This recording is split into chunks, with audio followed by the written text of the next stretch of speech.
What's up, friends? My name's Aaron Ciotti. Everybody calls me Ciotti. You can call me Dangly Gangly Jangly Man.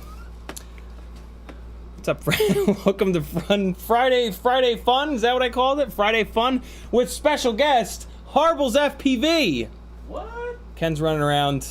Look at this. Look at this. For some reason, the camera is auto exposuring.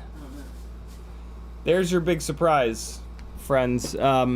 Huge shout out to P. Richard Scott, my local buddy Patrick, and Ken. The three of us did the majority of this last night, and Ken's been cranking away on electrical all day today.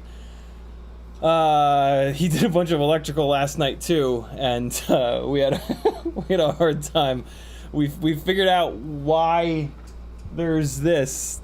Why this shelf here was built. There's concrete like 1/4 of an inch behind this drywall. And then we figured that out over here as well. And by we, I mean Ken. But yeah, it's now we know why there were no outlets on this entire back wall and on that entire side wall there. There's just concrete right behind the drywall, and yeah, it's kind of a pain in the ass. But we got some slim outlets today that'll hopefully work over there. We gave up back here, which is fine because I'm gonna have an outlet like right over here, quad outlet, and then I'll just hook up a bunch of, you know, strippy jib jabs. Look at this old one. This is for my dad. Oh wait, he watches this. Just kidding. That's not my dad's. I definitely didn't take that for my dad without asking. In the chat. Ah, come on, chat. What's happening? Window. What? FPV was first. Ramdonko was next. Grizz FPV Northern Tier. Harbles FPV in the chat and in the house. J Drones, Brandon's Baked Beans, Michael D, Ramdonko, Elmo Hawk with a little picture of Elmo. That's terrific. P. Richard Scott is in the chat as well. Who else is here? Mustang Pilot, Jay Barnes, Ramdonko. I think I got everybody. If you want to talk directly to me in the chat, all you got to do is type CiottiFPV. If you do that, it'll light up an orange. You got to spell it right. Can't put a space in there. You can do that to each other. If you type Ram space Donko, it'll light up an orange for him, and he'll know that you're talking to him. That's how it works. That's how YouTube works, friends. I'm told. Yeah.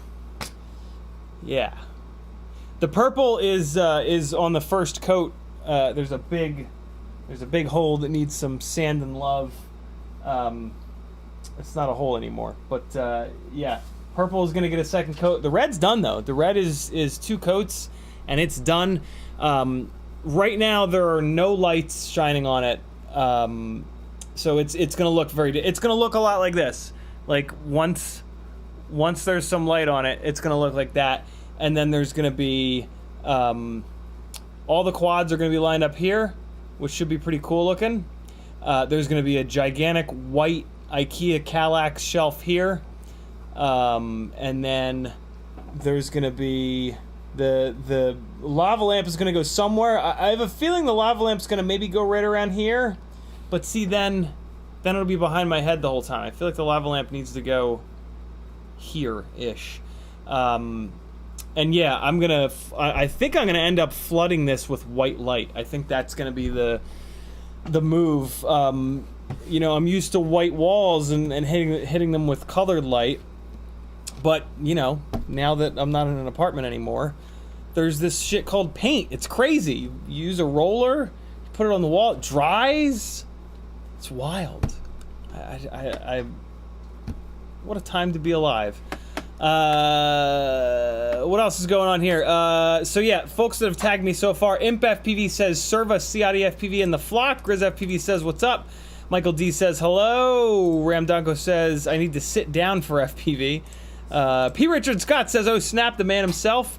I wish there was a way that I could tell you guys to, I wish Patrick had a channel or something that I could send all you guys to, because good lord, that man did some painting last night, and he did win a giveaway, so I did give him some giveaway stuff. That makes me feel a little bit better.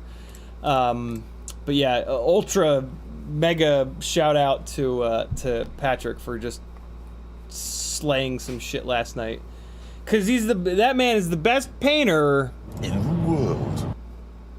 Did it work? I think it worked that time. Yeah, he seriously did like so much last night. It was ridiculous. Michael D says, I was just about to comment about the wall behind you. Looks good. Thank you, dude. Jay Barnes says, what's up? Ramdonko says, concrete stops the ants. Yeah, that's worth it then, I hope. Elmo Hawk says it looks blue without the light. That's interesting. So here's basically what it's going to get hit with. Well, here, I can actually just... so this is a daylight balanced light, but it's not quite bright enough. Yeah, it's going to look a lot... Well, if I do this and then I move my big dumb self... this is like the real color here. It's like very purple. It's the most purple bear paint that they have.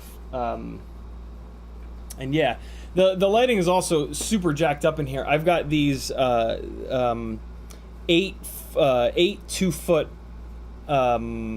just like weirdly, God knows what white balance they are, lights hammering up into the ceiling right now, that are going to go in the garage. On the other side, we're just kind of like using them as work lights to just shoot light everywhere in this room.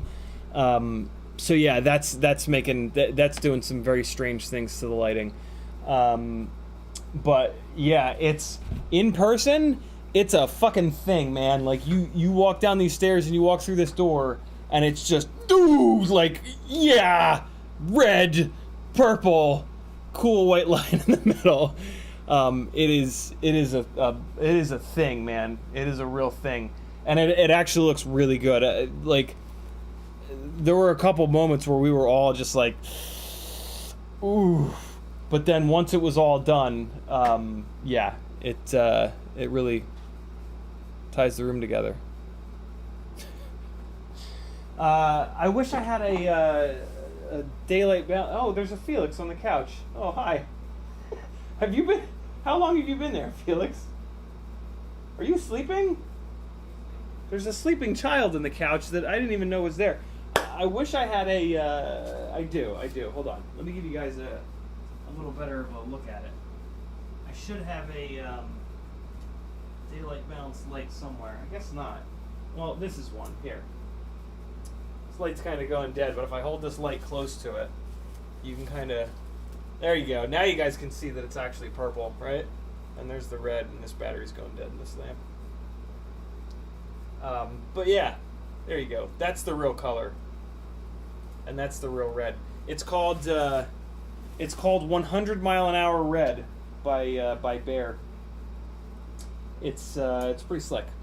So yeah, it's a lot right now, but once the white shelves are in front of it, it'll really look good.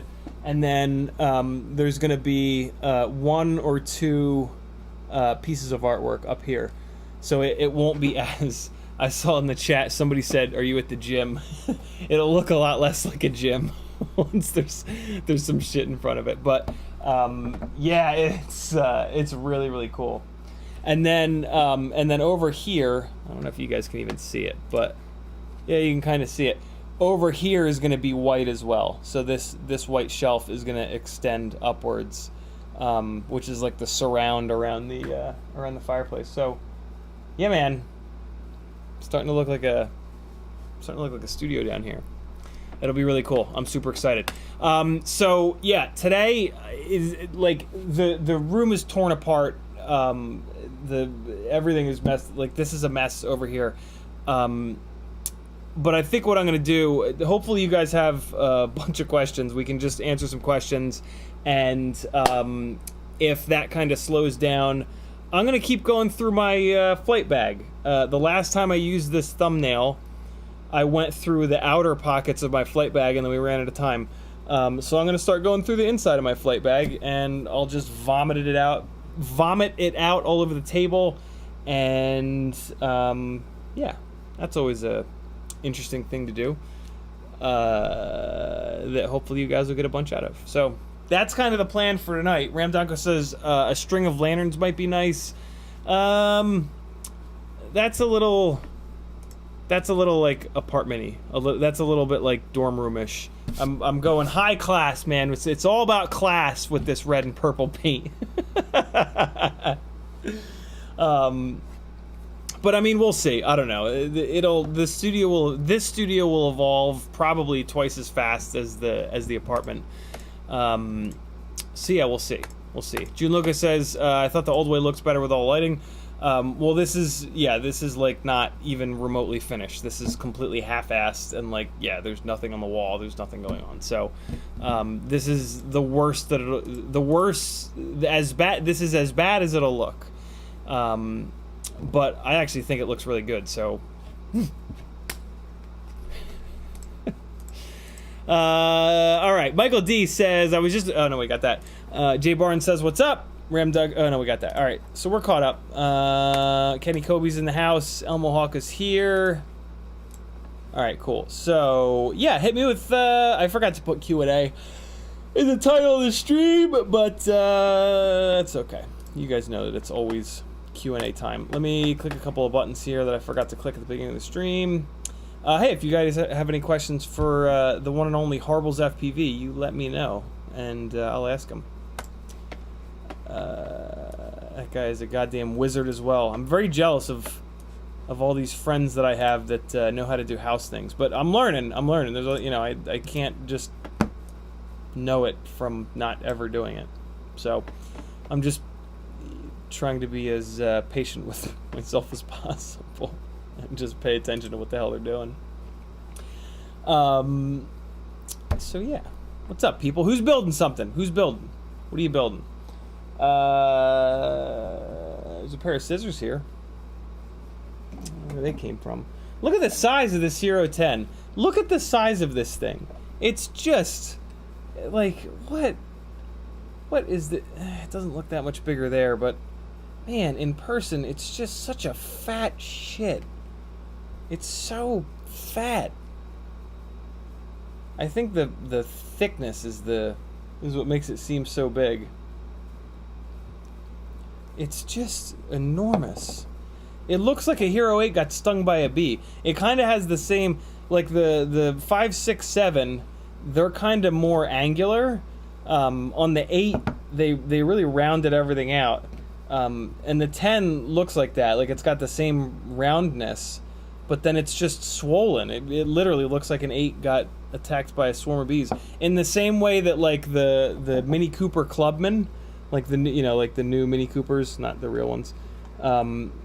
Yeah, like if you look at a Mini Cooper, a regular Mini Cooper, and then you look at the Clubman, the 4-door version with the hatchback or whatever, it just looks like a regular Mini got stung by a bunch of bees. It's hysterical, in my opinion. Goat says, Brandon's Bean says, I have way too many drones opened up right now. Nazgul Wizard Baby Hawk 2 HD, Hexasplorer HD, 2S 1103 Toothpick, and a Phantom HD. That's too many. That's too many. Don't do it, Brandon. Don't do it. You're gonna get overwhelmed and just shut down. Wait, no, that's just me. Ramdongo says, does the Foxeer Invincible frame appeal? 2.5 inch. Why on earth would they make something called Invincible? That's just asking for everyone to demolish it. Where's Google Chrome? Where did it go? What's happening? Did it not minimize? What? Hold on. Google Chrome, where'd you go? What? What's happening? FPV raffle. Here we go. Here's a part of Chrome. Where's the rest of it? What is happening? Is this it? Nope, that ain't it. Hold on. I'll find it. There it is. Got it. Foxeer Invincible. Google's having a hard time. Is it the Foxeer Invisible? Was that spelled wrong? Because, man, naming your frame Invincible, what an awful idea. It's called the Foxwhoop. Okay, Foxeer Foxwhoop. Right, the Unbreakable. So Nick Burns did a review of this, and he blasted it into a brick wall a whole bunch, and it held up, which is pretty shocking. The problem is whatever camera you put on it is not going to hold up, because the smaller cameras are very fragile. So yeah, I mean,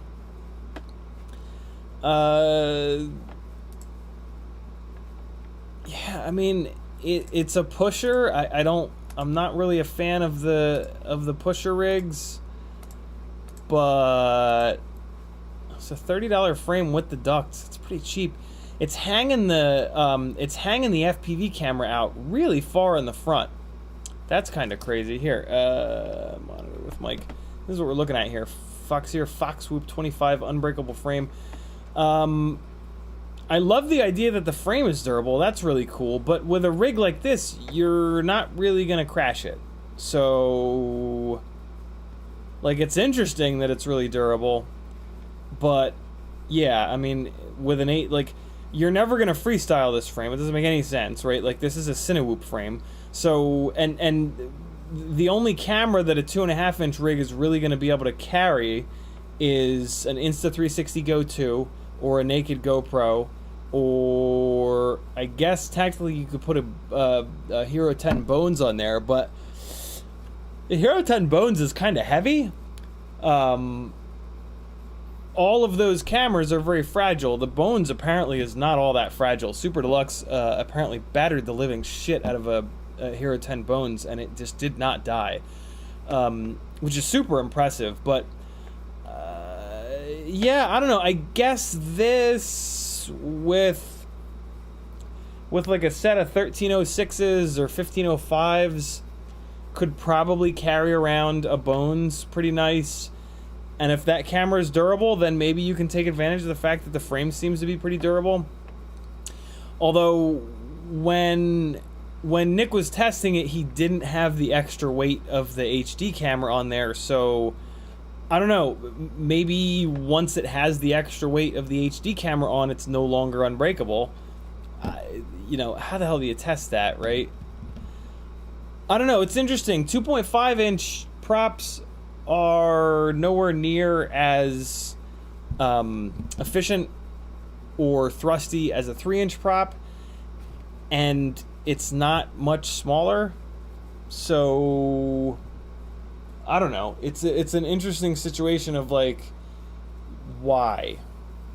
Although at the same time, I don't think there are a lot of, I don't know. I haven't really dug deep into the 2.5-inch world, the 2.5-inch frame world designed to carry, you know, non-full-size GoPros.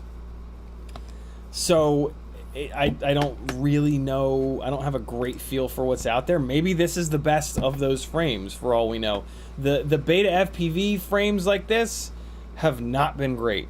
The 85X is a mess. The 95X seems like it's a mess. Even the V2 was not great. So for all I know, this might be the best of the 2.5-inch prop frames that are out there. I know there's also the GepRC Cinelog 25, which looks fairly similar to this. So yeah, I don't know. I guess we need. I guess we really need somebody to buy them all and test them, and it ain't gonna be me this time. I do that as often as I can, but I can't do it with frames. Like I can't buy this and the Cinelog and the Pavo and smash those all up. That's just not gonna happen. Somebody else has to jump in and do that this time. I'll do it next time, I guess. But yeah, it's interesting. I absolutely love that it took so much abuse from Nick Burns. That's pretty slick. I don't know what else to say about it. Ramdongo says, good point. Don't want your face breaking my quad. What? Brandon McBean says the Bones is hard to kill. I only killed one so far with reverse polarity, like a moron. Oh, that sucks, dude. Marcel off axis with a $3 Canadian super chat. Thank you very much, Marcel. Very cool of you. He says I'm going flying with Falcon Rad this weekend. Brandon McBean's stoked. Very cool. Ken and I are gonna hammer a bunch of big tall buildings in downtown Atlanta and Buckhead this weekend, and I'm really looking forward to it. I haven't done that in a long time. I haven't done that since lockdown, actually, with steel, and it's just very, very fun. You don't really get to fly big tall buildings in many places, and Atlanta is sort of the mecca of FPVing big tall buildings. So yeah, I'm really looking forward to that tomorrow and Sunday. I think we both have some repairs to do tonight though, after the stream, so that'll be cool. So yeah, should be a fun weekend. By Sunday, there might be some stuff on this wall by Sunday. Maybe not though. There might still be some like drywall and paint drying, so we'll see. This is matte. I'm sorry. This is full-blown flat paint. This is like the flattest that you can get at Home Depot. So I'm gonna have to be a little careful because fingerprints and like looking at it sideways will mar it. So this will be interesting. I mean, I have a bunch more, so I can always repaint when I fuck it up. But we'll see. We'll see. I'm not gonna be like in the apartment. I had the brad nails at a 45 degree, and I was hanging quads by the little motor holes. I'm not gonna be doing that here because of this shelf. I can just take quads and lean them up against the wall. Hold on. My phone is yelling at me to edit. Ugh, but I can't edit. Busy streaming. What's up, Dusty Joe? Marcel off axis says, Mr. Marvel, the paint scheme. No, my logo, Marcel. My logo is red and purple. You look at my logo every beginning of every live stream, and it's here somewhere too. Wait, it's down. Where is it? It's down there. My logo's down there, and it's probably down here too. Yeah, it's a lot right now. It's my favorite comment so far has been that it looks like a gym. But yeah, there's going to be a lot of shit in front of it. There's going to be picture frames over here. There's going to be a big white shelf here, so it should look really cool. It looks pretty cool here now. It looks completely different through the camera. But like if you stand on the other side of the room and you look across at it, like it's a thing, man. It's pretty cool. And it's only going to get sicker when we paint some of the other shit. So it'll be neat. Although my plan, I think, has gone out the window for like some wild mid-century mod wallpaper over there, because like this is so crazy that I think the rest of the room just needs to be painter's white. And yeah, it makes me a little sad, but it'll still be sick because I have a shitload of artwork. So the rest of the room just being normal will allow me to just dump a shitload of artwork all over the place. So that'll be cool because, you know, I had an entire 2-bedroom apartment's worth of artwork that I love. And the vibe, like, upstairs in this house is not my apartment vibe. So, like, all of my artwork except for one thing. No, I guess there's a few more things than that, but the majority of my artwork is just like in a box. And there's a lot of good memories tied up with a lot of that stuff. So it'll be cool to put that up all over the place. So yeah, I'm looking forward to it. Metal Dixon says, looks like the set of a Kubrick movie. It's very Kubrickian. Eh? Alright, so I'm going to go in my mailbag and show it to you guys. I'm going to show you guys my mailbag now. You sleeping? Good. Saying horrible things. So I have a low pro. What is this? Quad Guard BPX3, and I'm just going to grab the bottom pouch out of it because there's a lot of shit in there. And yeah, we're gonna go through that. So in that bag, they give you this pouch, and it's not like Kevlar or anything. This is not. I don't know if they want you to use this as a battery bag, but I've never wanted to use this as a battery bag. I use all Kevlar for those. So this goes in the bottom of the BPX3, and no batteries go in it. So I just fill it up with like tools and shit. And yeah. We're going to go through it, and you guys can ask whatever the hell questions you want that are related to this, or just, you know, donkeys, uncles, crabs, whatever you want. Most important thing in your bag, maybe not most important, but have some of this in your bag. Carry around, you don't have to carry around this much of it. This is me being lazy. But yeah, get yourself some really strong fishing line. This is 30 pounds, 300 yards, Jesus. Yeah, take it off there's a lot of wasted space in here. Take it off this reel and like wrap it around a little piece of cardboard. Get like a piece of cardboard this big or something like that, or a credit card, and just wrap it around there. And yeah, when you get your rig stuck in a tree, you've got fishing line that you can tie. I also have a fishing weight in here, which is kind of ridiculous. Like, it's kind of insane to be carrying around a big heavy fishing weight, but there was a situation at one, like, usually you can find something to tie to this that's heavy enough to then fling up over a tree branch. But there was a scenario at some point where I just could not find anything. There was not a single thing in my car. There was not a single thing in the spot that we were flying. And I just got frustrated and bought a bunch of fishing weights. And I'm like, whatever, it's already heavy as hell. Another, whatever this is, half a pound, will not be the end of the world. But this is really important because, like, if you drive a half an hour away and you lose a rig in a tree, and you're flying golden hour, you got to be able to get it out quick, and this is one of the quickest ways to get it out. The other thing to do with this, if it's in a really nasty branch, is tie this to another quad, fly it up over the branch, and then disarm it and let it fall. And then you've got your string up over the branch, and you can shake the shit out of the branch. That is much sketchier to do because you're putting a second rig at risk, but you know, it's actually not as sketchy as you'd think. I've only done it twice, and I was kind of shocked at how not sketchy it was. I thought it was, when I was doing it, I was like, this is a bad idea, this is a bad idea, this is a bad idea, this is a bad idea. Second rig's gonna be in a tree in any second. But yeah, I just flew it up carefully, flew it up over the branch, disarmed it. It's good to go. So yeah, if you don't have any, get you some fishing line. Get strong stuff.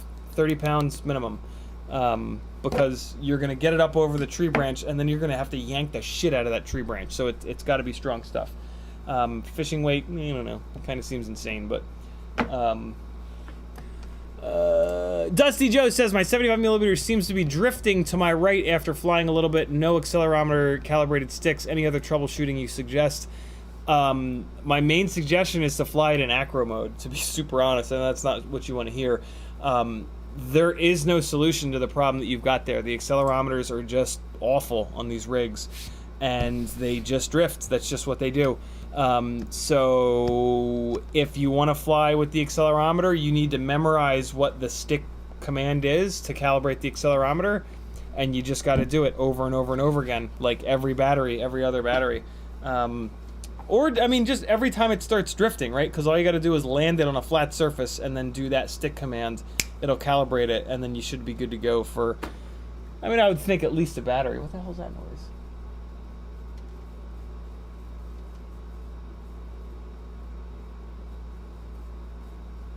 It's the cockroach. It's going to come and get me. Ah!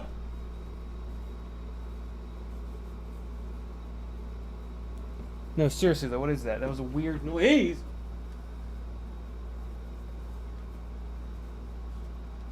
What are you, noise? It almost sounds like dripping. Don't be dripping. Don't drip. Ooh. What is that? What's happening up there? Alright, I'm gonna ignore it. I'm gonna attempt to ignore it.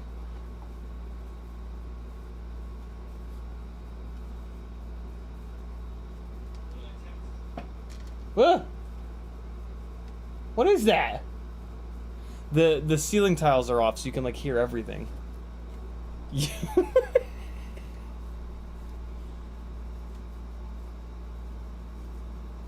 Hey, by the way, the background noise that you guys, I'm sure, are getting is a window air conditioner unit, because the yeah, our main air conditioner is still blown up. So it'll be much quieter. Wednesday is when they come. Oh, no, maybe not Wednesday. I don't know when. They had to order a new fan. Huckleberry says, your setup with fishing weight and slingshot is a quad saver. Yeah, in the trunk of my car I have a slingshot too. I used the slingshot, and I swear to God I can... So before I had the slingshot, I would just tie the weight on and just spin it around like fucking lasso style, and woo! And I don't know if the slingshot's definitely more accurate, but I think swinging it around like this, you can generate more energy, because I was not impressed by the slingshot's like range. Then again, I was worried about it snapping and smashing me in the face, so maybe I just need to pull it back farther. But Yeah, you're not gonna fit a slingshot inside of your flight bag, so that's a car piece. King Turkey says, let me know if you're swinging through New Jersey anytime soon. Oh yeah, I mean, realistically that won't be till next year, but I will try my best to remember to hit you up if I ever am up that way. Make sure I'm caught up on chat here. Yeah, it looks like we're all right. Huckleberry says, you're set up with... Oh, no, we got that. Michael D says, I learned to take along a light, flexible rope and water bottle. Tie rote the water ball and throw the water bottle over the branch. Tie rote the water ball? Wait, what? So, for the record, my favorite way of getting rigs out of trees, which works like 90% of the time, is the Quad Saver. www.quadsaver.com. It's great. It collapses down to be about this big, and then it extends out to 29 feet, I want to say it is, and it's got a little hook on the end. And the majority of the time, your rig won't get stuck all the way in the top of the tree. It'll tumble down a little bit. And for whatever reason, that thing is typically like exactly the right length to get to the branch that your quad is on. And you just hook it around the branch and shake the branch, and out comes your quad. Shake the shit out of the branch. Don't forget. No! No! Oh, wait, no, didn't work. Oh, there it goes. Wait, what? No. Something's going on with these sound bites. They're not working right. What did that no come through as? Was it like once? It looked like it just shit the bed. Meta Urchin says maybe they forgot to mention the house came with extra varmints. Better not be. That's right there is right above the dining room. I wonder what that is. Strange sound. Michael D says, typo, tie the rope to the water bottle. Got it. I had a feeling that might be what you meant, Michael. Yeah, I've done that before with the water bottle. That works pretty well. The water, what I like about the fishing weight, though, is it's small enough to sneak through branches. Last time I did that with a water bottle, I got the water bottle stuck up in the tree. And then, yeah, it's another issue because you don't want to leave fishing line up in a tree. Huckleberry says, brilliant lines think alike. My slingshot folds flat and fits in my small FPV bag with zero problems. That's pretty cool. Mine folds up, but it doesn't fold quite flat. It's I guess it does fold quite flat, but it's still like this big, and I just don't have room for that in my bag.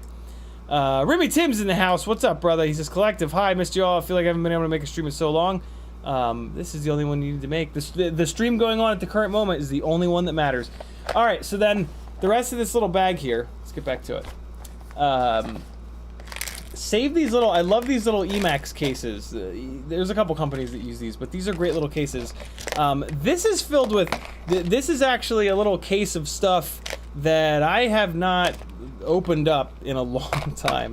So this will actually be interesting to see what's in here. So this is a lot of analog camera stuff.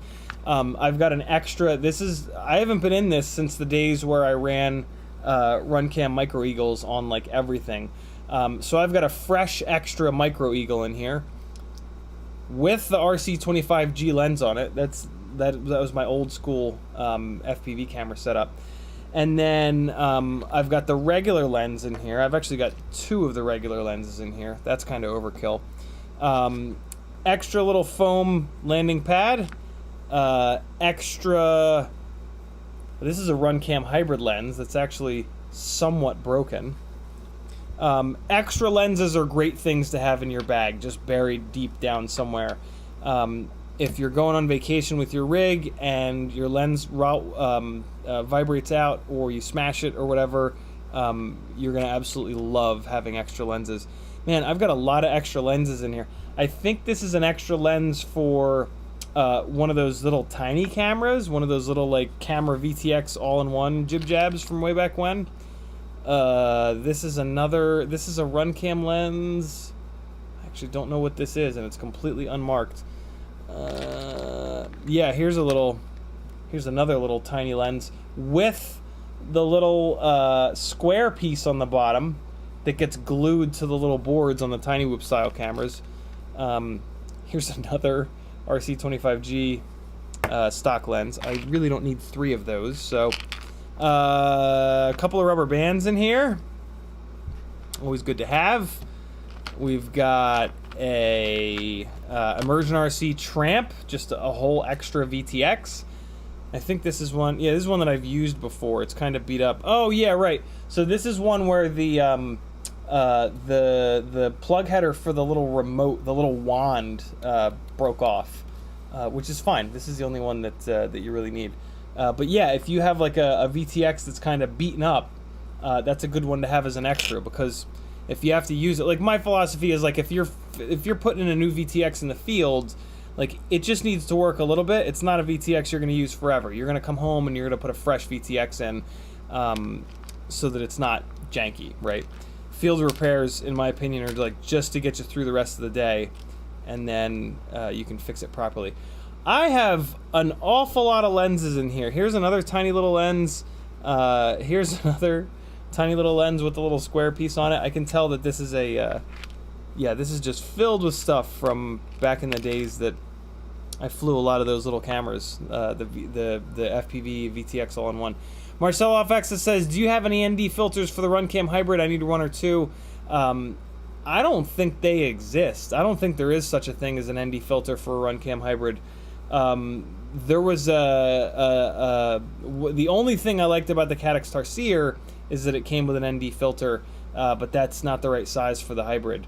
Yeah, I've never seen an ND filter for the Runcam Hybrid. I would love it if there was one. Although, I don't know, the Runcam Hybrid it starts to really struggle during sunset, and I typically fly around that time, so yeah, it'd be nice to have in the middle of the day though, because it does look a little bit flipbooky.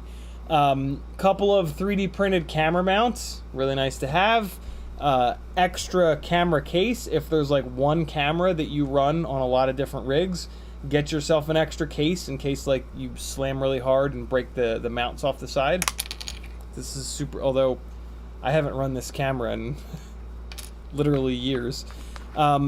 Extra little pigtail for whatever VTX that you run. This is the specific one for the Immersion RC Tramps.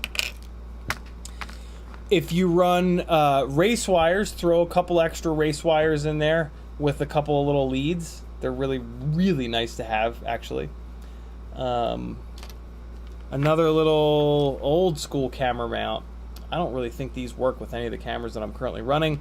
Little 3, I think this is maybe like a camera, just a little camera pigtail, I believe. Let's see. Yep. Yeah, a little Runcam extra camera pigtail. This is actually a really cool little item. I don't remember where the hell I got this from, but this is a metal camera lens locking ring. I wish I'd bought 20 of these damn things, but I just got this one. If you're in the habit of crashing really hard, you will break these locking rings, and then your lens will just vibrate right the hell out. So yeah, this is actually really slick. Does anybody know it's like hex? It's probably just, I mean, we can probably find these on Amazon or in a hardware store with a huge selection. But yeah, this is really slick. I remember buying this and being like, ooh, let me just get one and I'll try it. And then I never tried it. And speaking of, I then have a whole bunch of the plastic, extra plastic camera rings in here. Lens locking rings in here. So yeah, that's what's in this little bag. Man, I don't need much of it, but these, I'm going to refill this. I just found something that I've been looking for just ages. This is an O-ring for this multi-tool. This is the RDQ. They don't sell it anymore, but RDQ sold this. It didn't come with this, actually. It just came like this. This is just mine. And this is a M5 nut jib jab. But this is one of the best things that RDQ has ever sold, and of course they stopped selling it like 2 months after. right now the O-ring that I have in it is way too thick. So it came with an O-ring to hold this cap on. It's got a bunch of, well, you'll see. And yeah, so it came with an extra O-ring. Came with an O-ring installed, and then it came with an extra one. And the one that was installed eventually dried out and cracked. And I just, like, I didn't remember where I put the extra O-ring. I think I just found it. So I just used, like, an O-ring that I had floating around, and it's too thick. And that causes this to be a real motherfucker to get out. But eventually you'll get it, I guess. Maybe. Jesus, there it goes. Okay. So the... Come on, you fucker. Man, this is a huge O-ring that I have in here.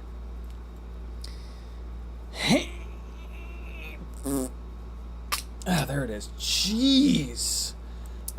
So this is inside, and it's got a 1.5. It's got all the hex sizes, and it's got a little Phillips head. And yeah, this is the O-ring that I just kind of had floating around. Oh man, it's gonna be a bitch to get that out of there, isn't it? Let's see if I can sneak it out with these guys. This also might not be the right O-ring that I've found, but we're gonna find out, damn it. Without an O-ring in here, this piece just falls off, which is not the end of the world. I was doing that for a while, and it just kind of got annoying. It also, like, rattles around when you don't have this. Hey, there we go. Alright, so let's see. Did I just find the right O-ring? Yeah, this O-ring is way too small, too. Guys, it's way too thick, and it's way too small. Anybody? No one? Look at that, huh? Look at it. It's too little. Look how little it is. This is the right one, I think. Let's see. Oh, if this is the right one. Nope! This is way too big. Oh, you dirty bastard. Okay. Yeah, I lost it. Well, now I'm gonna have to struggle to get this one back on. This one is annoying as hell, but it's better than not having it. It really drove me crazy to not have any O-ring on this thing. So hold on, let's see.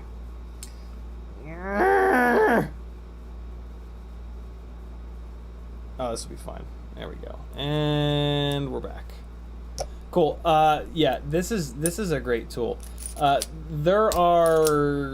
You can find pretty much the same thing as this. I'm just gonna not push the cap all the way down. We'll revisit that later.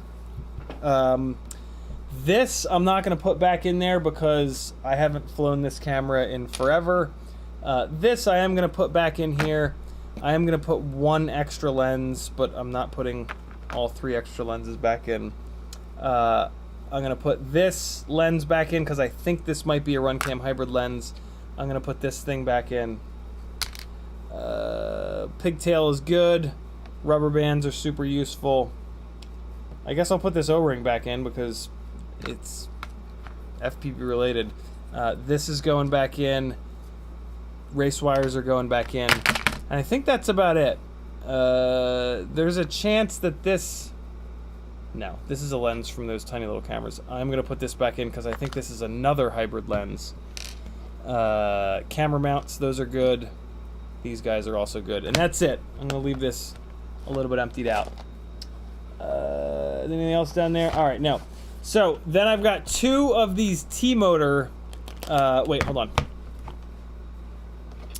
J-Drone says, I had the same problem sourcing ND filters for my Caddx and RunCam cameras. I ended up buying a sheet of ND 0.9 window tint and just cut it to size.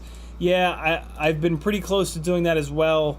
If you hit it with a little bit of heat, you can push it onto the lens and it'll actually mold to the concave or convex? Convex, I think. And you'll be good to go. And then I realized that I was just never flying it in the middle of the day. I just typically don't fly in the middle of the day. I typically fly into, like, at and into golden hour, into blue hour. And the RunCam hybrid does really well right before golden hour, so it hasn't been an issue.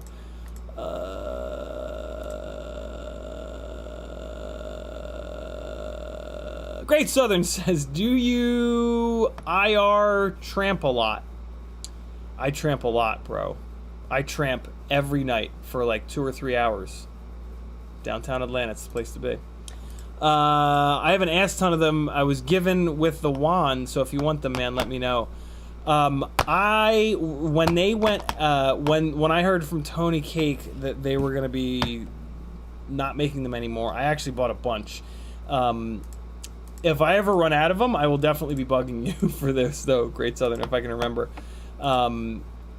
Because, yeah, I really do think that the Immersion RC Tramp is the best of the analog. At least the old school analog VTXs. I have not spent a ton of time with the Rush VTXs. I've spent a little bit of time with them, and they've been great. Like, really, really, really good. But I don't like that they use MMCX. So that's usually a little bit of a deal breaker for me. So yeah, I keep going back to the Immersion RC Tramp.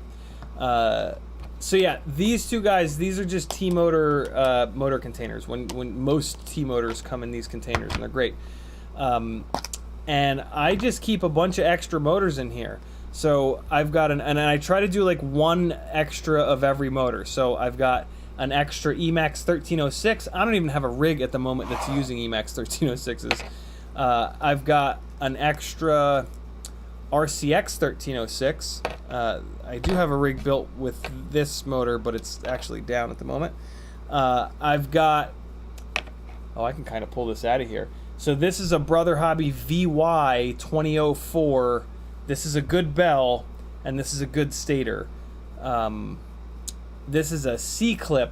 This uses a C-clip, and I guess I never combine them because I try to just not remove these C-clips unless I absolutely have to. So yeah, there's an X-Nova 1804 in here.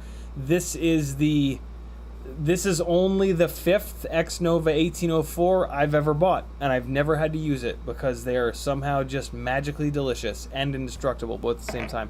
And this is the bell for an RCX 1304. I don't know why I don't have a stator for one in here, but you know.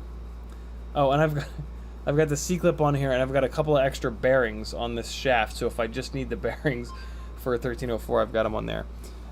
So yeah, this little container is like my micro motor container, and then the other one is 5-inch motors. And then I leave the wires at full length, and then they're like exactly long enough. If you run the wires around the outside of the little container, you can fit a whole bunch of motors in here with the with full-length wires. The full-length wires are I will never use because I have race wires and everything, but if I need a little bit of extra wire, I've got it in this little container. So that's kind of nice. Usually my wire runs are like this that you see, absurdly short, because I'm running LED race wires on most of my micros. So yeah, I've got a little micro motor container, and then I've got a 5-inch motor container, and they just drop down like really nicely in this bag. Let's get caught up on chat here. Ramdongo says, was thinking about that, Jay Jones. See, I'm also very tired. I had a super hard time sleeping last night. It is hot as hell in the bedroom. Mainly because Maggie's in there and she's just smoking hot. You know, you guys know that. I think you guys have seen her once or twice on the stream. What else do we have here? Bob Noxious says, "What's up, collective? How you feeling, Bob? A little bit better every day, I hope." Marcel Off Axis says,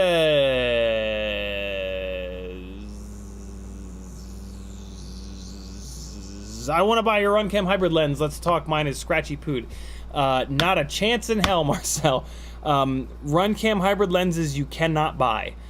So I covet these. One, maybe two that I have. So yeah, unfortunately, they're just not for sale. That's how valuable they are to me, because I beat the living hell out of my Runcam hybrids. I have them on 4 different rigs. So when I smash one of the lenses, it's like, fuck, like it really sucks. So yeah, unfortunately, I can't help you there, man. What Runcam will sell you, though, is the entire front. No, they'll sell you the whole camera. They sell you the MIPI and the entire front camera piece. And they'll also sell you the 20x20 board, but they won't break anything out. They won't sell you just the lens. Which kind of makes sense because I've switched the lenses once. I've switched a couple of the FPV lenses on mine. I've switched the HD lens one time, and boy oh boy is it a nightmare, because the Runcam Hybrid does not give you any sort of a live view. So in order to focus the HD lens, you have to get it where you think maybe it's hopefully close, power the camera up, take a little bit of video, pull the memory card out, put the memory card in your computer, pull the file up, watch the file, see if it's in focus or not, take the memory card back out, put it back in the camera, power the camera back up, change the focus, record a little bit. It takes like an hour to get it focused properly. It really sucks, and I think that's one of the reasons why they won't sell you just the lens, because they know how insane that process is. That's one of the other. It's one of the only other things that was better about the Caddx Tarsier, is that they, through Bluetooth, if you could get it working, it did have a live view function so that you could focus the HD lens. But everything else about the Tarsier was really pretty bad. It was just it just didn't work most of the time, and the interface was brutal, and yeah. Double A says, wow, hey there Aaron, the white is gone, got a little color, nice, thank you man. Yeah, it's gonna get a lot better. For some reason this camera is auto exposing even though it's set to manual. That's a better representation of the color, although this is looking very blue. Once I hit there's a really weird lighting situation going on right now. Once I hit that with balanced 5500K daylight, it'll look proper. But that purple is very similar to the purple in my logo, and that red is damn near exact match to the red in my logo. So Marcel off axis says sorry not sorry with the YouTube link. Let's see if I can copy the right link.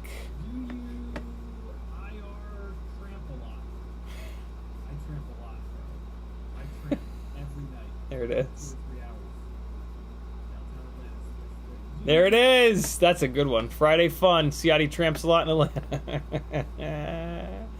I'm gonna send that to my family. Let them know what I'm up to. Jay Drone says, did you see the Eachine Nano V3? It's about 8 grams and 30x30 mount. I did. I never used mounting holes for my tiny little VTXs. I just shrimp wrap them and like zip tie them to the base plate. I did not realize that it's MMCX. That sucks. I hate MMCX. I'm a way bigger fan of UFL. So yeah, I'll be continuing to buy V2s. What's cool about the Eachine Nano V3 is you don't have to use the mounting provisions. It has mounting provisions for 30x30, 25, and 2020. And they drilled it so you can just break them off.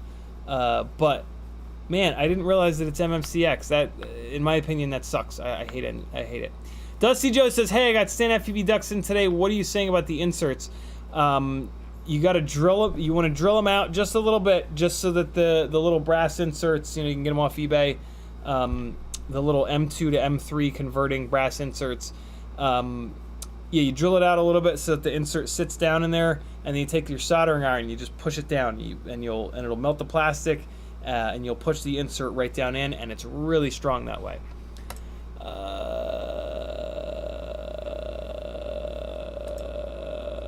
Bob Noxious says, starting to fall off later, collective later, CiottiFPV. Keep feeling better. Keep fucking healing, brother.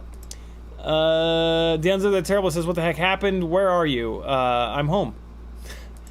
We painted. This is full tilt studio time, man. It's gonna get wild back there. So yeah, prepare for it. Right now, all hell's. Just rewind the stream. I've gone over this 18 times so far. Cool, caught up. All right, so here's my 5-inch motor box. I've got a bell for the Brother Hobby Avenger 2507s. they're fragile. Good Lord. I think every single time I've crashed with one of these motors on, I have bent the motor shaft in the bell. The stators are totally fine, but yeah, these bells really do bend pretty easily. Kind of makes sense. If you're going to put these on a rig, the rig's going to be very heavy, so it's hitting the ground with an awful lot of energy. I've got an Axis Power 2306. These are the motors that I have on the test bed rig. I've got a fresh T-Motor F40 Pro 4, and then I've got an extra bell for that same motor. I very rarely blow up the stators. It's almost always bells that let go. And that's it for the little motor box or container. These are all the. Well, no, I guess I need to put a FPV cycle 25mm motor in here. But other than that, this is all the motors that I run on my 5-inch rigs. I have them all kind of unified on the same motors, so that I can have a little container with just a couple of extra motors, and it'll cover all the rigs that I've got. You know, I preach that a lot. Really try to just pick a gear setup and just stick with that gear setup. Cable 14 super chatted $5. Thank you, brother. He says, keep your content coming. I will, man. I will, because of beautiful people like you that support me. I forgot to shill at the beginning of the stream. This is my full-time job, believe it or not. Head on over to CiottiFPV.com to support me. There's a Patreon channel that's going to give you the most stuff, and it helps me out the most. There's a Fiverr page, there's an Etsy store, there's a Teespring store, and there's a bunch of affiliate links. The affiliate links are free for you to use, and then they're just free 1 to 6% of your entire order. It really makes a big difference. Whenever you're doing an FPV order, just think about your content creators and use one of their affiliate links, because it really is free money. And yeah, if we're going to be doing this full time, we need free money.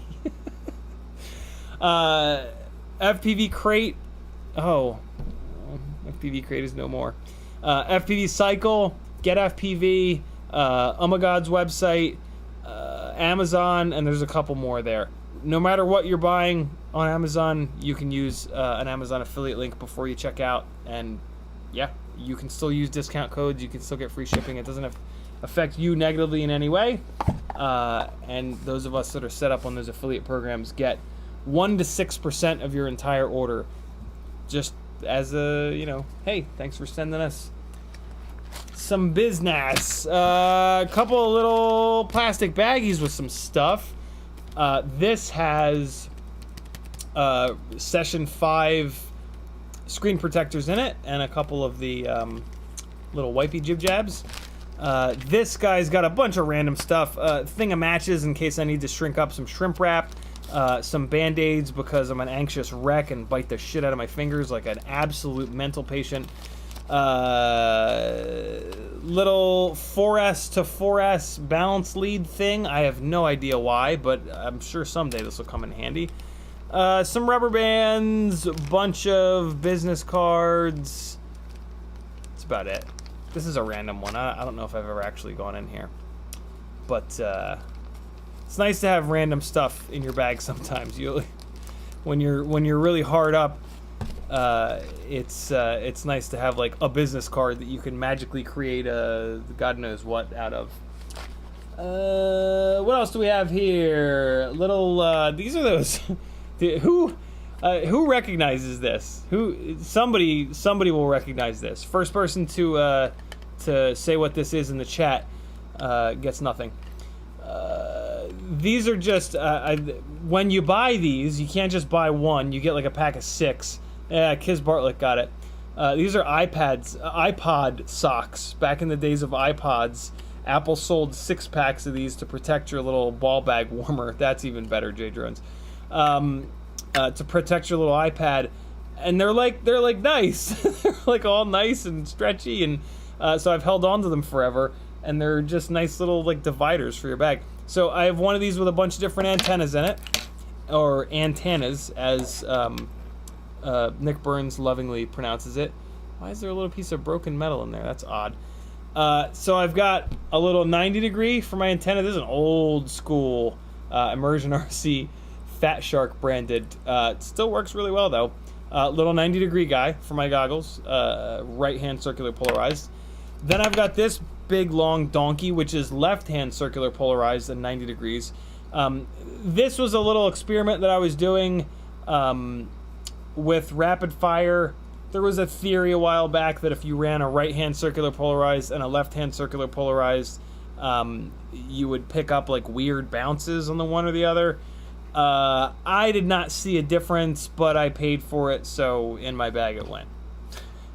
And I guess this could really come in handy now that I'm in DJI land with their left-hand circular polarized. So have a right and a left-hand circular polarized antenna in your bag.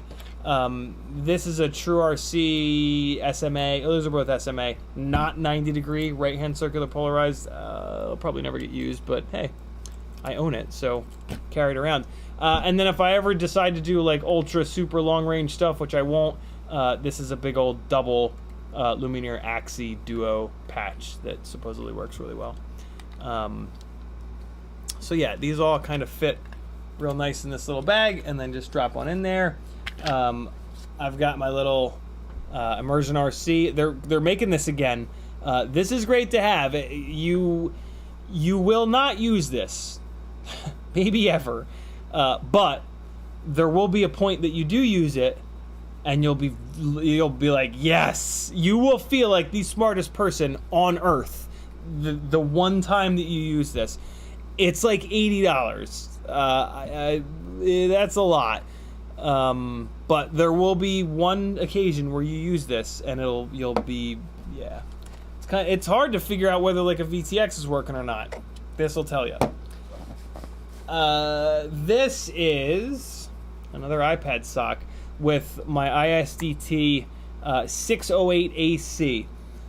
I don't always, so this is a two-piece charger and power supply. The power supply I don't always bring with me because it requires a wall outlet. Well, I don't know where it is. It's somewhere, but this is a really cool ISDT charger with like a rail on top here, and another XT60 in there. You can kind of see it. And yeah, so the other piece is the power supply, and it just slots on, and then you can plug it into the mains. It's also got, well, I guess you just use that same one.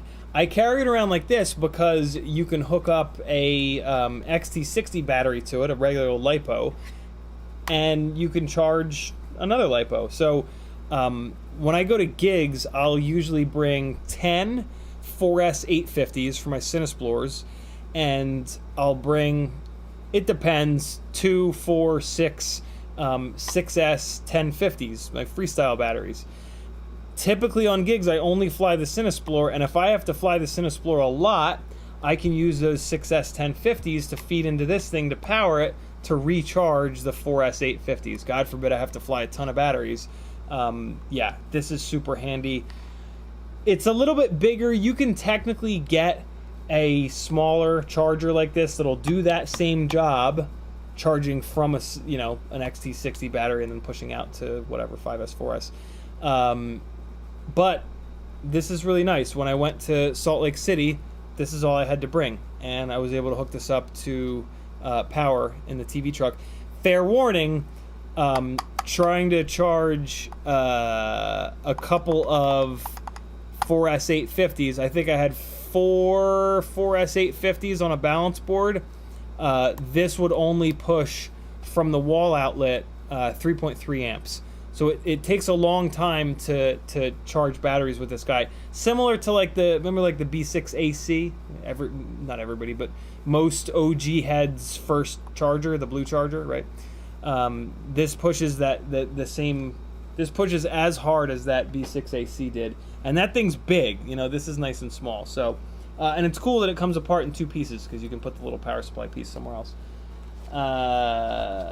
We've got this absolutely brilliant Brain 3D ND filter holder, which also has a square for your micro SD cards, which I have none in here right now. But yeah, so I carry my micro SD cards in this. And then the thing I really love about this is that each one of these little guys is labeled ND2, ND4, ND8, ND16, ND32. It's hard to tell the difference between an ND8 and an ND16, or an ND4 and an ND8. Like, there is not much of a difference. So having these be marked is really important, because you can't be on set like holding them up to the fucking sun going, oh, I think this one kind of looks darker. Like, you need to know. And there's different times of day that you very specifically use different ND filters. Technically, yes, you can just put them on the camera, look at the histogram. Well, I guess GoPro doesn't give you a histogram, but just look at the exposure and see if it looks right. But yeah, keep your NDs sorted, and it'll just save you an awful lot of time and anger. Last thing in this little pouch is an extra small Kevlar battery bag that I use to carry tools in. It's really nice because some of these tools are sharp, and this is nice thick Kevlar, so they don't punch through the bottom. But it's also really nice to have an extra Kevlar battery bag. If you have a battery that starts to get really angry in the field, it's not really cool to just leave it there. You're probably going to just leave it there, but like, don't. Bring it with you. Put it in a bag so it's safe. And then when you get home, dispose of it properly. Or stop at Best Buy or Target or something on the way that's got a LiPo thing. And then you can throw it in there and burn their store down instead of your house. So, you know. In here, I've got the RDQ multi-tool thing. This is really it. I mean, with one of these multi-tool jib jabs with M1.5 to 2.53 and an M5 driver, like, this is what you're going to use 90% of the time. But you're also going to have. It's also really nice to have some of this other stuff. Pair of tweezers. These are pretty important. I think if you had to go ultra lightweight, this would be it right here. This guy with a set of these tweezers. I don't know how you would do flying with these. These are kind of sharp, and TSA might steal these. So don't bring your favorite tweezers if you're gonna fly. But you can absolutely fly with this. I have many times. X-Acto knife, absolutely do not fly with this. Do not, if you're getting on a plane, just don't put this in your bag. It's just going to make you a target. But really nice to have one of these. Make sure you try to find an X-Acto knife with a little cover and tape the cover on. Don't trust the plastic to bite against the metal. Tape it on, because you don't want this coming off in your bag and stabbing yourself. It's just not worth it.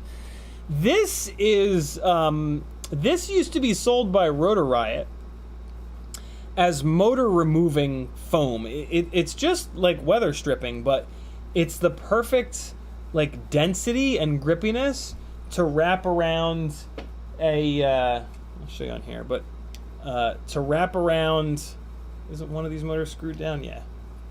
Wrap around an M5 nut motor to get a really good grip on it. So you wrap it around like that, and then, good lord, this shit really works. And then, yeah, if you have one of those stubborn motors where it comes off, you can also do this trick with electric tape. If you wrap electric tape around the motor and then tape it down to the arm and then up around the motor some more, it'll stretch and it'll make a horrible mess, but that also does work. But man, this is arguably the best thing I've ever bought from the Rotor Riot store. I don't typically shop there though, so the bar's pretty low. But yeah, this is nice. I don't know if they still sell it, but it was just called like motor removal tool or foam or something like that. Set of wire cutters, super important to have. Ain't getting them on a plane, but yeah, great to have in your bag. It's kind of the other cool thing about this is when these go in there, it holds them shut. So they're not so big in your bag, and they're also not opened in your bag waiting to get smashed and chopping God knows what. This is actually another one of those little tools. You know, actually, I have not flown with this. I have not flown with this because I'm afraid they're going to take it, and I love this. Like, this tool is so... I just use this almost every time I fly. I'm afraid that these guys are a little too stabby in here.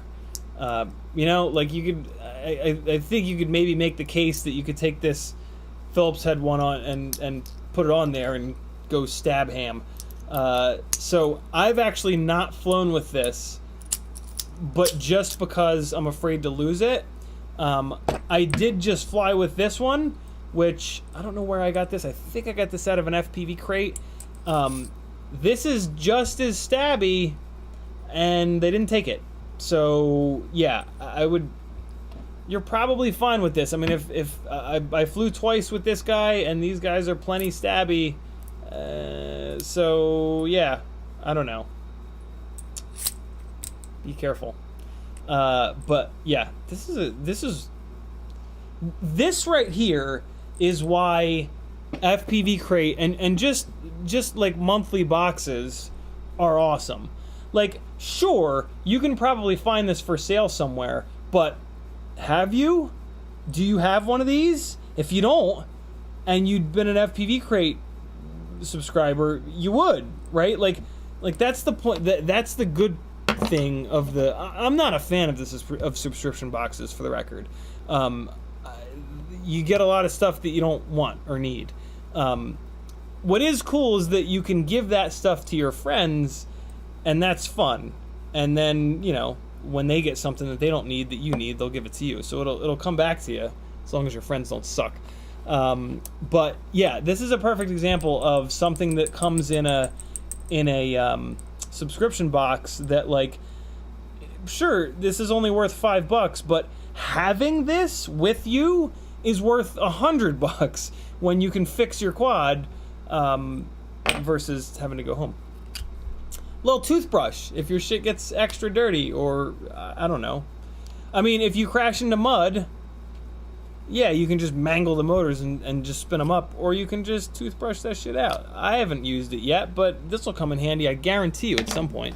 And then I've got a couple more tweezers, which I don't think I flew with any of these tweezers. My approach to flying is, like, don't give them a reason to toss my bag. So anything that's even remotely stabby, I just don't fly with. And it creeps me out because if I need to do some soldering, I really do need some tweezers. But these are actually carburetor wrenches, but I run M3 hex standoffs on a lot of stuff, and these grab those hex standoffs really nice. Very limited usage, but they're super flat, and I have 2 sets of these, so yeah, they go in. And then the last thing that does get used a lot is a what is this, the tap or is this the die, Ken? You'll know. This is the die. I thought it was a tap. This is a M5 motor nut die. I've been running T-Motor F40 Pro 2s for a long time, and they have the longer motor shafts, and I've been using the new school propellers, which are thinner on the hub. So I've had like 2 full threads worth of motor shaft, threaded motor shaft sticking out, so every inverted crash would mangle it up, and then I wouldn't be able to get the prop nuts off without completely annihilating them. So this guy sitting in the bottom of this Kevlar battery bag gets used an awful lot. So yeah, my tap and die kit has been missing this forever, but I've never used the tap and die kit. I'm sure I will now that I'm a home dweller. But yeah, that being in there, that's a big deal, because, like, if you can't get a prop, if you mangle a prop and you can't get it off, that's it. Like, you're done. I don't care if you have extra prop nuts. If you can't get the fucking thing off, you're done. And, like, that's happened to me a bunch, where without this, I haven't been able to get the damn things off. So yeah, really, really, really nice to have in your bag.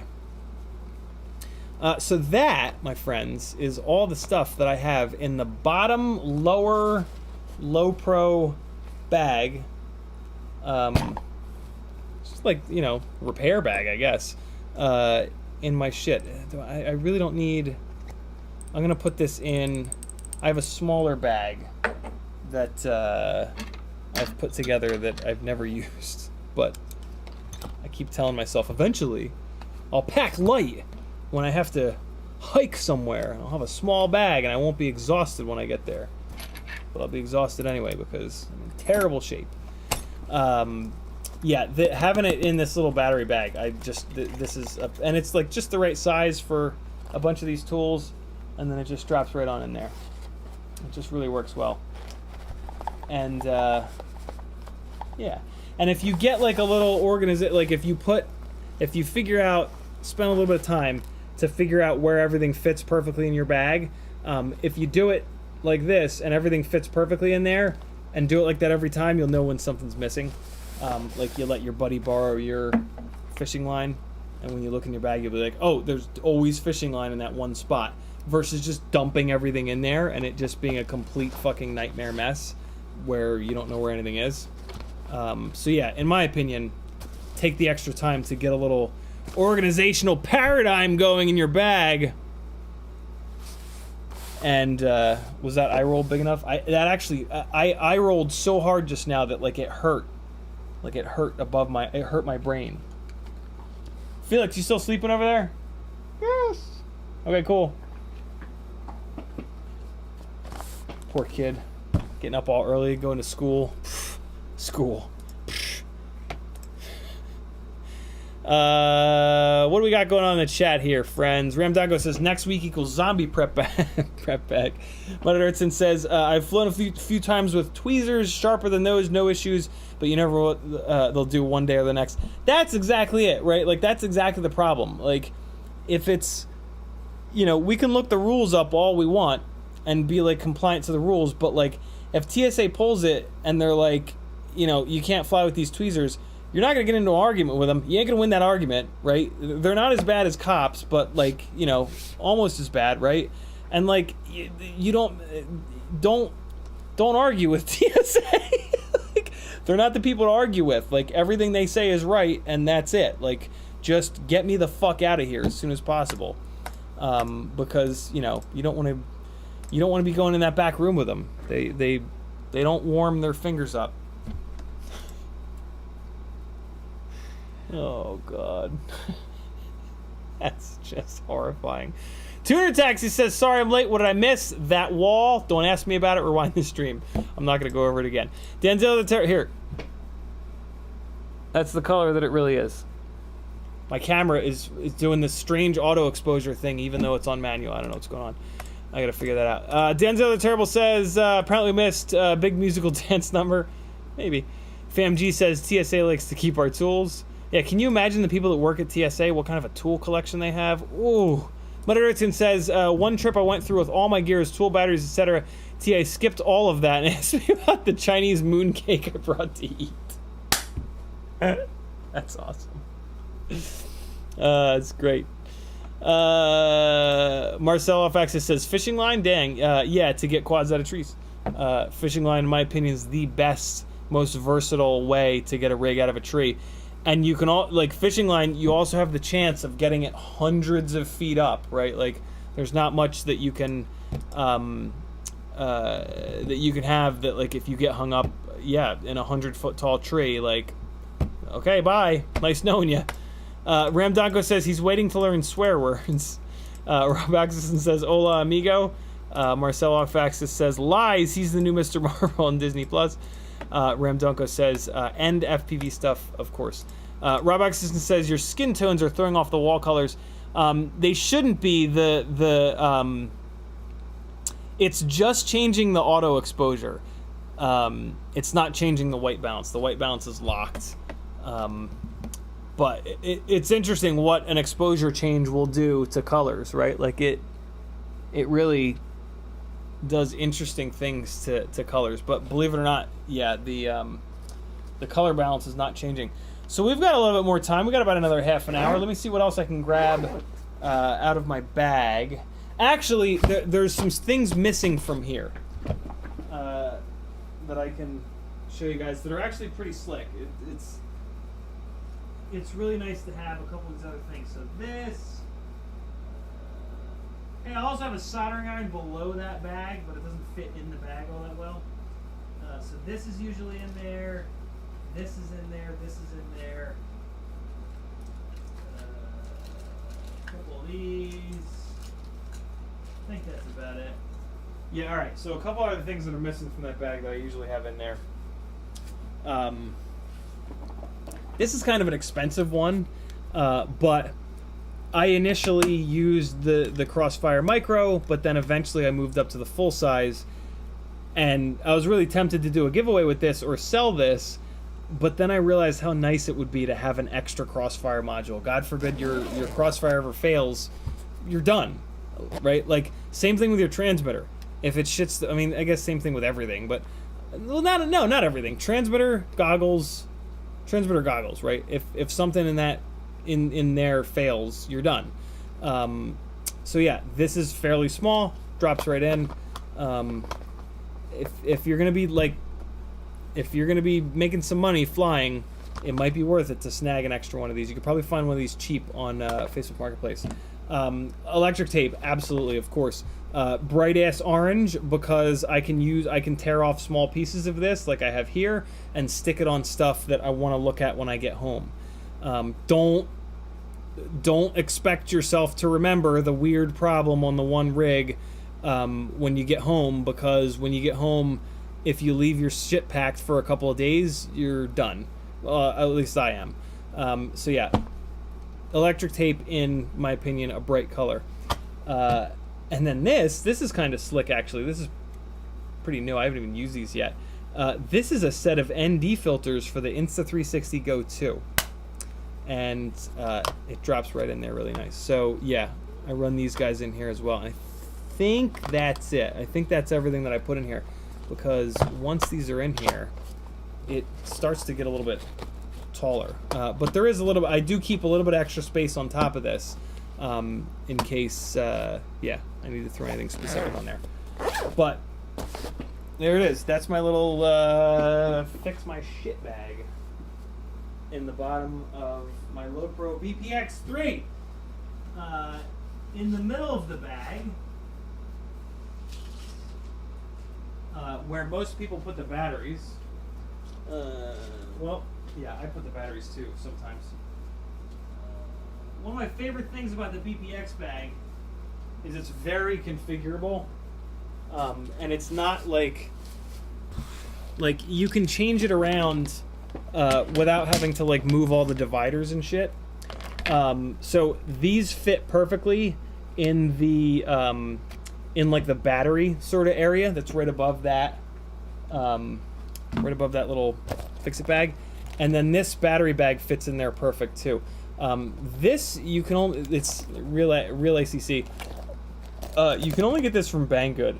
I love this because it has these dividers in them. The dividers are not Kevlar. They're just some sort of plastic. So like if a big 6S battery goes off in here, it'll probably burn through these and get to the next battery, and then the horrible chain reaction will potentially begin. But having a divider versus not having a divider, right? Like it's not gonna hurt the situation. Well, I guess maybe if the plastic of the divider catches on fire, it could hurt the situation. But yeah, I don't know. I feel safer with the dividers in this bag. So yeah, these two guys sit right next to each other. In the middle part, you can kind of see they're roughly the same thickness, and they drop straight down like this into the bag. Sharpie marker for writing shit down, and this is really nice to have in your bag. You can get these little guys on Amazon, like 5 of them for $10, and it's the same kind of thickness as this, so it sits in sort of the same area. This is just filled with shit. I am not going to go through this whole thing, but basically what I've done with this is one of every, maybe even 2 of every length of M2 and M3. So M3 by 4, and what I did is they're all in these two. So it's M3 by 4, M3 by 5, M3 by 6, M3 by 7, 8, 9, 10, 12, 14, 16, 18. And if you do them every other, it's a little bit easier to tell the difference between them. And then this is all the M2 stuff. Extra little foam pad, bunch of extra wires, couple little pigtails. This is actually a 1.48 millimeter drill bit here for drilling out T-mount props. Little piece of Velcro here. One of the remote controls for the analog cameras. Super glue. Really nice to have some super glue in here. Some random SMA stuff. A whole bunch of sizes of standoff, like 1 or 2 of every different length standoff. A whole bunch of motor bearings and prop nuts. Just more of that kind of stuff here. Some big thick rubber bands and oh wow, these are a bunch of the rubber washers from Popo. Oddly enough, what is this ND filter? This is a Caddx ND8. What the hell is this for? There's a huge Caddx ND8 ND filter. That's interesting. I think that's about it. This is a bunch of nylon hardware. I have no idea why. I could probably replace that. But yeah, one of these little kits with a whole bunch of extra stuff is super handy too. I am very behind on chat. Let's get it going. Ramdago says, and FPV stuff. Of course, J Drone says, I went to Poland with my quad shit and light bros. The airline states you're not allowed to fly with batteries. They ignored all the batteries and confiscated 2 jars of horseradish. It's so funny when they take random shit like that. They took, a friend of mine got me the Hot Ones set. The very first time that Hot Ones sold a set of hot sauces, I think it was 4 of them. It was like the Bomb, it was the Last Dab, it was, and it was their middle one, the California one, and there was their mild one. It's like $100 kit of hot sauce. Fucking TSA confiscated it. And then when I called them on it, because I looked it up and the bottles were below their required thing, they were like, oh yeah, we have it here, you can come pick it up. We didn't realize that it was below the limit. And then I went there, by the time I got there, they're like, I don't know what you're talking about. I'm like, you motherfuckers, somebody knew what it was. Somebody watched Hot Ones, they knew what it was, and they took it. Scumbags. Fucking scumbags. Whatever. It would have just hurt my anus, so probably a good thing. J Drone said, we got that. Metal Dirtskin says, gotta make sure your Crossfire firmware is updated and multi-blind to set up. Yes, very good point, which it is. I ran into that when I got a new module. Yeah, if you're gonna do well, I mean, technically no. Technically, as long as you got a laptop with you, you can just rebind, but what a pain in the ass. So yeah, if you're gonna play that game, set up multi-bind. Multi-bind is nice. It's not that hard to set up. There's a couple of YouTube videos. Tuner Taxi says, I'm like you, got 3 sets of goggles and 2 QX7s with Crossfire in both. Yeah, if you, like, I know it sucks to buy multiples of stuff, but man is it nice. Man is it nice to have an entire extra transmitter, an entire extra set of goggles. Because, yeah, those are things that if they let go, you're done. You're just not flying until you find a new one on Facebook Marketplace or buy a new one or whatever. And like they're gonna hold their value, right? Like buy them used, and then you're gonna sell them at some point for what you paid, or $20 less.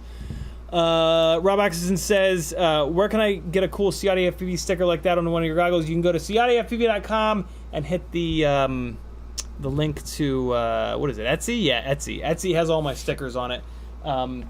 This is one of the small stickers. One of the small old school logo stickers. I think the new, this is the new, I just got restocked on some of my magnets. I think you can probably squeeze, no, that won't really fit. Yeah, so the new logo sticker won't really fit on DJI goggles. That's okay, DJI sucks anyway. Just kidding. It's fine. It's fine. It's not as good as analog, though. Can't believe that debate. I can't. Never mind. I'm not gonna go down that Vietnam.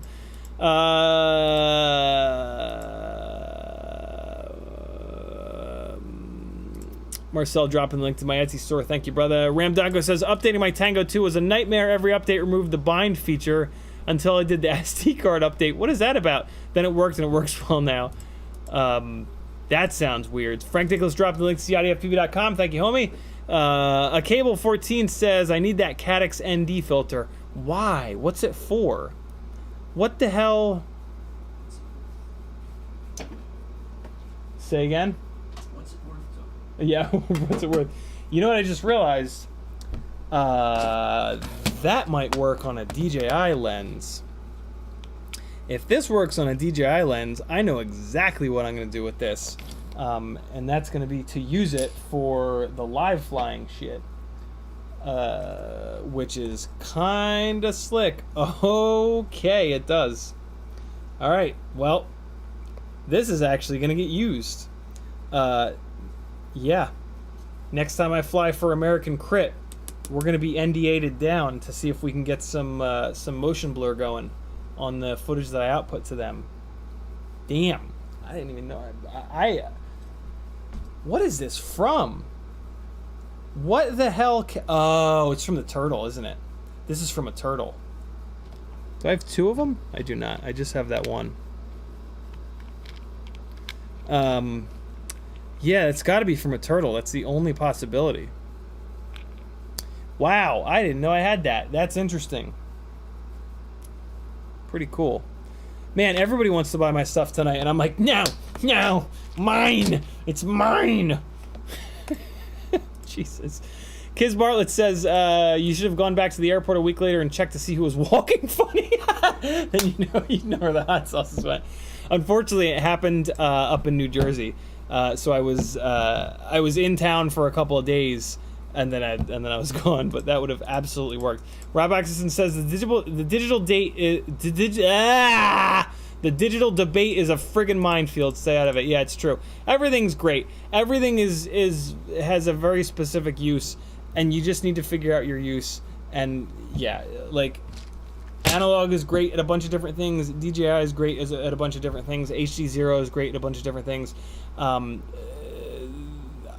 I feel like HD0 is getting closer to being better at more things. But there's still not a VTX that makes any sense for most people. So that is a complete deal breaker in terms of like going all in on HD0. Although I'm so sure that they'll have more VTXs coming. Like, I can't imagine that HD0 will just fall on its face and disappear before they come out with some cool VTXs. So, I don't know. I have a funny feeling that they're going to be the way forward. Open source, yo. It's just the shit. Marcel says I could clip you all day. It's fine. Do it. I don't care. I'm into it. 8:42. You guys ready for Backgrounder? He's coming at you in 18 minutes. Let me grab another couple things from my bag. Unless Ken wants to jump on the stream and talk some shit. Not particularly. He said not particularly, friends. What else do I have in here? Shout out to Drone Nation. Shout out to Drone Nation. Why? I don't use. Should I be using that? Is it? What do you do on there? Interact with other pilots. Okay. Just a good spot to hang out. Oh, I found something else you guys might want to see. Oh, I'm finding a bunch of stuff. Okay. This is good. This is cool. Yeah. Bunch of these. Hey, we're gonna get through the rest of my bag, friends. Okay. There's a lanyard. There's two lanyards in there. There's an extra goggle strap in there. Grab those. I have a couple of these really nice. I got these from a company called CountyCom that I used to buy a lot of stuff from when I played airsoft. These are great ripstop nylon little white bags. So, bunch of extra batteries for goggles and transmitters. This is I've just had this forever. It's just an old school like Tattoo 2500 2S with the barrel plug on it, and a little battery checking LED jib jab. These are my preferred QX7 batteries. It's the Goldline 4000 mAh lithium ion 2S. I really like these. these also work on goggles too, which is really nice. It looks ugly as hell, but yeah, this one battery can drive DJI goggles, Fat Shark goggles, or your transmitter, which is great, and it's 4,000 mAh, so it'll last a long time.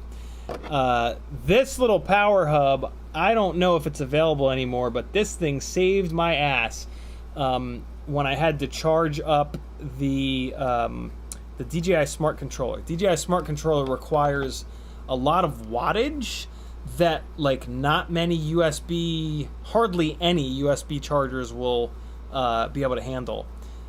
And this thing does. So it's XT60 in, and then it's got two XT60s out, which is pretty handy, but I've never actually used that function. But then it's got USB, and good lord, this thing pushes hard on this USB.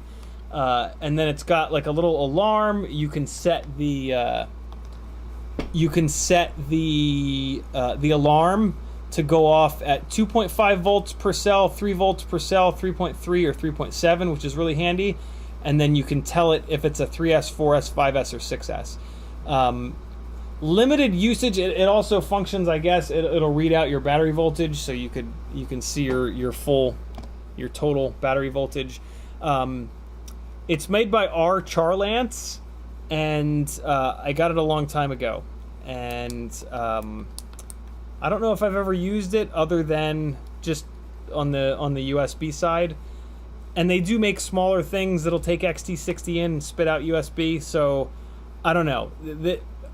But what I do know is, good lord, this completely saved my ass that first time I did an American Crit racing thing, because the DJI Smart Controller could not be fast charged from anything. It'll slow charge on any old USB charger, but if it's slow charging, it's not charging fast enough to keep itself on. So if you turn it on and you have it on slow charge, it'll just go dead, and then it'll just shut off, and you'll have to leave it sit on slow charge for an hour before you can turn it on and get any actual life back. This is the DJI goggle battery. It's actually got a good amount of milliamp hours. It's an annoying shape though. Extra Cinesplore duct, and then there's also, this is the HQ poured CiottiFPV one, and then so this is always in my bag because I have these ducts on Cinesplore that I always bring with me.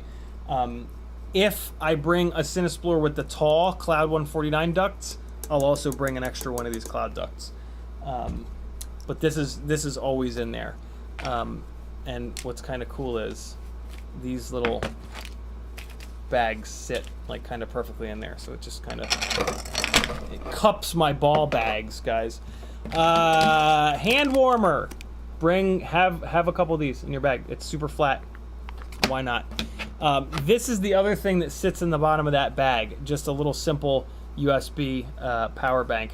This one actually has a lot of milliamp hours. This is a 4,400 milliamp hour little tiny thin ass battery bank. This is great. I use the shit out of this.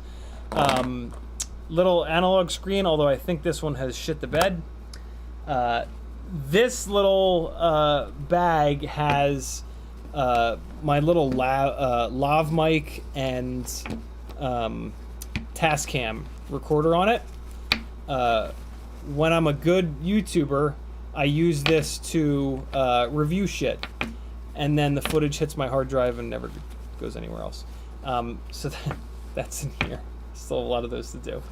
And then this one has some actually interesting stuff in it, and this will bring us to 9 o'clock. Let me get caught up on chat though real quick. Marcel says, did you know CiottiFPV has an Instagram, and drops the Instagram link. Thank you, brother. Lots of cool stuff on Instagram. Ramdanko says, the Tattoo 5.0 looks great, equals saw my on highs video, CiottiFPV end all. What's the Tattoo 5.0? Their version 5.0 batteries? Yeah, the version 4s are pretty good. The version 5s look to be a little bit lighter, I want to say. Tattoo R-line batteries are almost always really, really good. Marcel says, I bet you need a new shirt. I do. Get a cool collector for CiottiFPV shirt this summer and cut off the sleeves like a pro wrestler. With a link to Teespring. Thank you, Marcel. Yeah. Ken shows up yesterday with a fucking black Kill All Carbon shirt on. I was like, oh, my man. Ramdongo says, just need some 3-inch to beat some 5-inch quads in races. I'll get there eventually in the UK. Technical tracks, apparently it's happening all over the place on like short technical tracks. So this little white ripstop bag has a bunch of handy little things in it. This is DJI's specific fucking USB to barrel plug thing that I think you have to use this with their battery. I don't know, maybe not, but I think maybe you do. This is an extra little battery door for the Hero 8, which I can use with this little guy. This is Joshua talks about this a lot. This is the little 5-volt BEC that plugs into a balance lead, and then it goes to USB-C. So you can pull the battery out of your Hero 8 and run it from this. Probably also the Hero 10, I guess, and 9. I guess probably all of them. And then, yeah, with this door, you still get a little bit of protection so that your ND card doesn't go flying out. This is just a 3D printed door that some beautiful viewer printed for me, whose name I should have written down on it, but I didn't. This is a little thing that came in FPV crate, just a little 7mm, which is the 5mm nuts, and then 3.5mm, which is the 3. Is it? Oh, it is. Oh, but wait, is it? Hold on. Let me make sure before I get all happy in my pants. It's not. It's not the right size. It's pretty close, though. No, it is the right size. It's Jesus, that's tight on there. Okay, that's what she said. Oh, that's awesome that I have that. Yeah, have extra prop tools in your bag because you will absolutely lose your prop tool at some point. Another little camera jib jab, battery voltage bing bong, another camera flip flap, a set of these amazing, beautiful Fat Shark lens shade protector things so that your goggles don't get burned. Available over on the Etsy store. These were printed for me by License to Drive, and the printing is just gorgeous. It's really impressive. XT30 to barrel plug so that I can use this battery with goggles, Fat Sharks or DJI goggles. This is a Cinesplore, GoPro slip slap. Which doesn't do me any good because I keep removing them from my GoPros because they weigh 8 grams and that's just too much. But, whatever. I got room for it. A useless smoke stopper. Any smoke stopper other than the Vifly ones don't really work fast enough. But it's better than absolutely nothing, so it's in there. Micro SD card converter. Lighter for shrinking shrink wrap, little containers for micro SD cards that usually have micro SD cards in them, but right now they don't. And this is a little kit with a bunch of standoffs and extra long M3 screws so that you can decrease the amount of up tilt on your GoPro. So let me show you guys this. This is actually pretty clever. So it's a bunch of like really long M3 screws. Like this is probably M3 by 18, maybe even 20. With a bunch of, I use these little cup washers because it's easier on the TPU. You don't really need those. What you do need are these little 5mm spacers. And you need a bunch of them. All right, and then what you can do is on either the back or the front of your TPU mount, you can put those spacers, so you run the big long screw through and then you put the spacer here, and the spacer will lift this mount up for more up tilt, or if you put it on the back, you can get less up tilt. Does that make sense? Can you guys kind of see that? So here's the quad, and normally it sits flat on there, But if you put those spacers under the front, you get more up tilt. If you put those spacers under the back, you get less up tilt. It's a temporary solution. Like, it's hard on the TPU and it kind of bends the TPU. But hey, it's TPU. It'll bend all day long. This little kit has saved me a bunch of times when I think I'm going to be chasing something fast and it ends up being something slow. This is a really awesome little kit to have. A 5mm spacer in this kit seems to give you either, like, don't quote me on this, but like maybe 7 or 8 degrees more or less. If your TPU mounts have the screw holes farther apart, it's going to be a little bit less than that. If they're closer together, it's going to be a little bit more than that. But it's just one of those things that can really save you in a pinch from having the wrong up tilt. But you don't want to leave your mount with those on it. Like, you want to put that on it for the time being, and then hopefully when you get home you have the lower or higher up tilt mount ready, or you can order one because maybe you're going to be doing more of that type of flying. And that, my friends, is what's in my bag. And I'm a male, so it is a mail bag. What do you think of that? And yeah, it's all kind of, I try to sort of segment stuff in like individual bags that make some semblance of sense, so that like you're not just having to puke everything out of your entire bag every single time you want to look for something.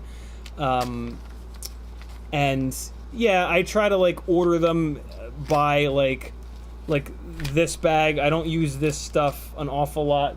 I do have another one of these white bags that I put all like my GoPro and shit in. That's the bag that sits on the top that gets used the most. This bag gets buried one level deeper, and then like the stuff that I really don't use will get like really buried even deeper. So yeah, it just, if you're gonna be flying a lot, spending a little bit of time kind of thinking about that shit will save you time in the long run, and just frustration of, because it's just annoying, when you're in the field and you have to rip your entire bag apart to find that stupid ass thing, because you certainly don't want to organize your bag again, so you just throw everything back in there, and then when you get home you don't want to organize it, and then your bag is never organized again. It was organized once though, maybe. I don't know, you gotta be pretty stubborn to keep a bag all the way organized. Last couple of comments, then we're going to wrap this up so you guys can go watch some bot. Rob Axelson says, that's what she said. No, that is not what she said. I forget what it was. Meadow Dirtson says, are those FPV cycle prop nuts 5.5 millimeters, same as the nuts on 30x30 stack, I think. They are. Yep, 5.5 millimeters. Good question. Danzel the Terrible with the last comment of the night. I'm going to end this a couple minutes early. Danzel the Terrible says, I can tell you have packed camera bags for shoots too. Yeah, so that's where I learned about all this. I've shot stills for 15 plus years, and yeah, camera bags get out of hand fast. It's a lot of small, stupid ass shit. And then when I got into lighting, it got even worse. So yeah, I figured out how to pack a bag and how to segment and how to like first order, second order, third order through photography. It's a great life skill though, man. Like having a bag with stuff in it, like it's great and all until you got to get at that stuff. And if you've just dumped a bunch of shit in, it just, you know what, at least for me, what happens is I just say fuck it and I don't look for the stuff. It's like if I open my bag and it's a huge unorganized mess, I'm just like, no, forget it. I just won't do whatever I wanted to do with the thing that was in the bag. I'll just go home. If you have your bag a little bit better organized, I find at least that I'm much more willing to actually go in there and try to find the thing. Like, oh, I can either go home or I can find this stupid little pigtail to hook another battery up to my goggles. And like, I know that it lives in this little ripstop bag, and it's just second level down, grab it, away we go. And also, like, having the segmented separate little bags and like, the iPod sack things, if you know it's in this bag, you can just dump this bag out and it doesn't take 10 minutes to put it all back together, right? If everything is just dumped in, it's just a complete nightmare. So, yeah. CiottiFPV.com for fun. Go watch some bot for even more fun. I'll see you guys on Sunday at 3 o'clock. God only knows what this place will look like by then. Probably exactly the same. Because I think Patrick is coming back Sunday night, which is when we're going to do the second coat of purple, and I'm not going to be putting shit up on the walls. So Sunday's stream will be a little bit rough, but we'll talk and hang out. Usually Sunday streams get a ton of really good questions, so maybe we'll just do questions the whole time. June Logo says, whatever happened to Clam Man? I'm not sure. Where's he at? 諦めんなよ。諦めんなお前。どうしてそこでやめるんだそこで。もう少し頑張ってみろよ。ダメダメダメやめ諦めたら。周りのことを思うよ。応援してる人たちのことを思ってみろって。あともうちょっとのところなんだから。俺だってこのマイナス10度のところ、しじみが取れるって頑張ってんだよ。絶対やってみろ。必ず目標達成できる。だからこそ、ネバーギブアップ。All right, people, I love you. Here comes some flying. Go check out some boot grinder, and I'll see you on Sunday. There's a chance I won't see you Sunday. I'll see you Monday night for absolute certain. Here comes some Epidemic Sounds random music and some random flying from 2022. Play you guys some Cineswhooping from a gig. We're gonna go rooftop, smooth one. Here you guys go. Be good. Love ya.